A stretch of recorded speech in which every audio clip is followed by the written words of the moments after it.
If you're keeping more money than necessary in your bank accounts, you might be making a big mistake.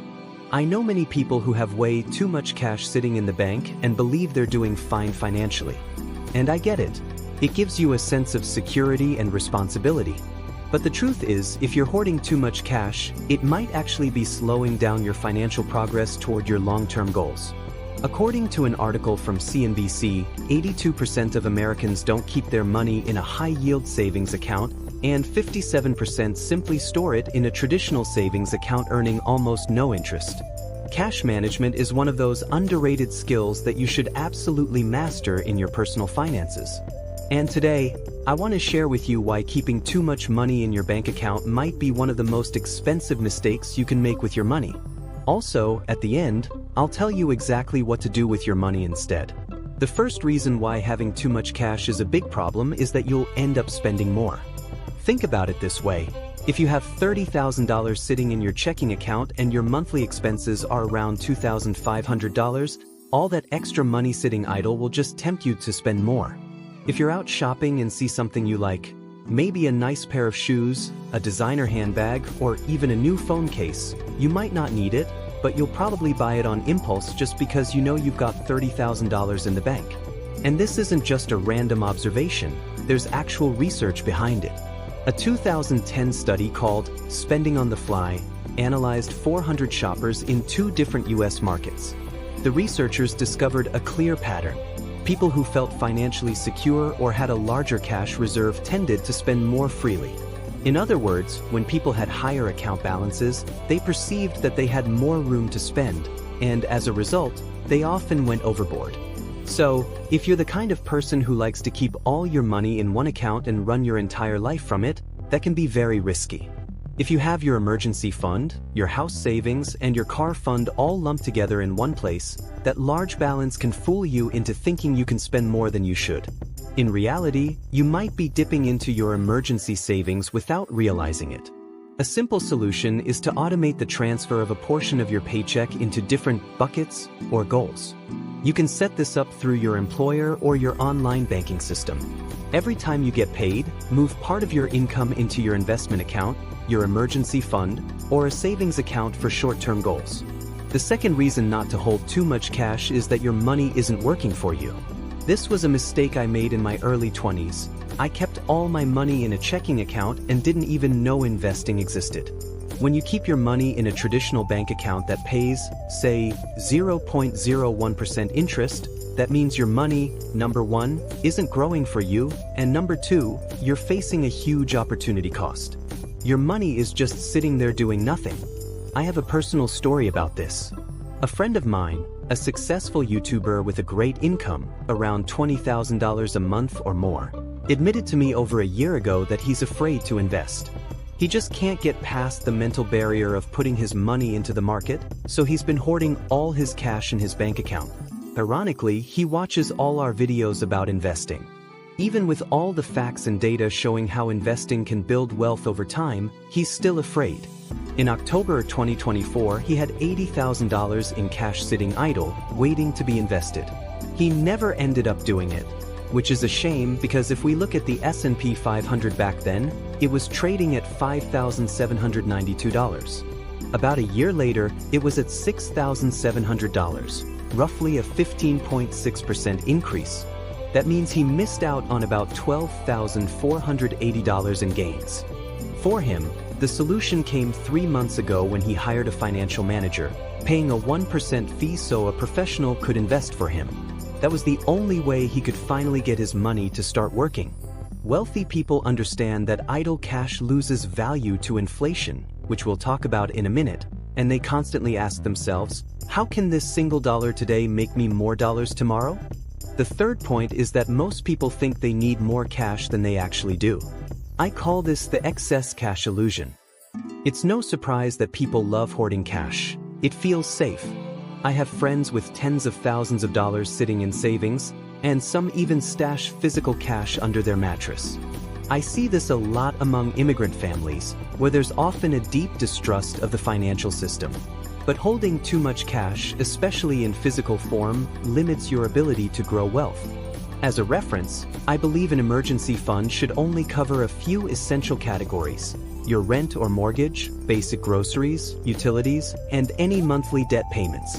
Add all that up, and that's your monthly expense base, the foundation for your emergency fund. Typically, you should have between 3 to 6 months of those expenses saved. That's the money you'd need if you lost your job or faced a true emergency. Any cash you're saving beyond those 3 to 6 months isn't efficient. That extra money should either be invested to build future wealth or allocated toward a specific short-term savings goal. The most consistent advice I can give is this: if you're going to need the money within the next 5 years, don't invest it, because you could lose it. Instead, keep that money liquid in a bank account. And when you do, make sure you're earning the highest interest rate possible, usually through a high-yield savings account. Currently, these accounts are earning around 3.5%. On a balance of $30,000, that means an extra $1,050 per year that you could be making. And these accounts are still liquid enough. You can access your money at any time. You could also consider CDs, certificates of deposit, or treasury bonds for slightly higher rates, but I still believe that the simplest and most liquid option is a high-yield savings account. The fourth reason why holding too much cash is a mistake is that it loses value due to inflation.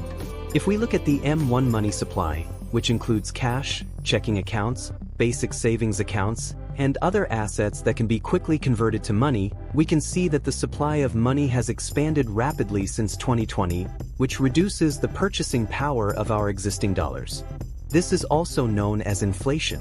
Every year, the purchasing power of your money decreases. With average inflation running at 3% to 4% per year recently, and we've even seen it reach 8 to 9% in the last few years, your $10,000, $20,000, or even $50,000 sitting idle in the bank is losing value every single day. For example, if you have $50,000 in your savings account today and the average inflation rate is just 3% per year, in 10 years, that same $50,000 will only buy what $37,000 can buy today. You've probably noticed this in your own life over the past 5 or 6 years. A Chipotle burrito used to cost $8.50 in 2019, and now it's around $12. The average price of a new car was $38,000, and now it's $48,000 in 2025. A gallon of gas went from about $2.50 to $3.20 on average. Imagine your bank account balance staying the same over that time. What you can buy now is completely different. $50,000 in 2019 could buy 5,882 Chipotle burritos, but now it only buys 4,166 burritos. That's more than 1,700 fewer burritos. So, you can now buy less with the same amount of money. We need to make sure that we're at least outpacing inflation when it comes to our money. You don't need to buy only stocks to beat inflation. There are many other assets you can own, such as real estate, commodities, collectibles, or even inflation-protected bonds. Real estate can be a good hedge against inflation because if you own land or tangible property, that asset will always be there, barring natural disasters. As more money is printed, there are more dollars chasing the same amount of goods, and land is typically a fixed supply asset. The wealthy avoid holding too much cash because cash is a depreciating asset. It loses value over time. It's hard to think of it this way, but it's almost like driving a car. A car loses value over time. We want to make sure that if we have money now, we're at least using it to generate more money in the future. The next reason why holding too much cash is a mistake is that it often tricks you into thinking you're good with money. The Dunning-Kruger effect is a cognitive bias where people with low ability in a specific area tend to overestimate their competence. This usually happens because they don't know what they don't know, and they have no clear way to assess their own performance. Often, people who fall into this trap blame others for their own mistakes. The funny thing is that it's really hard to overcome this effect because incompetence prevents people from realizing how bad they actually are. You see this all the time in real life. People think they're the next Warren Buffett just because they made some quick money day trading or flipping a property.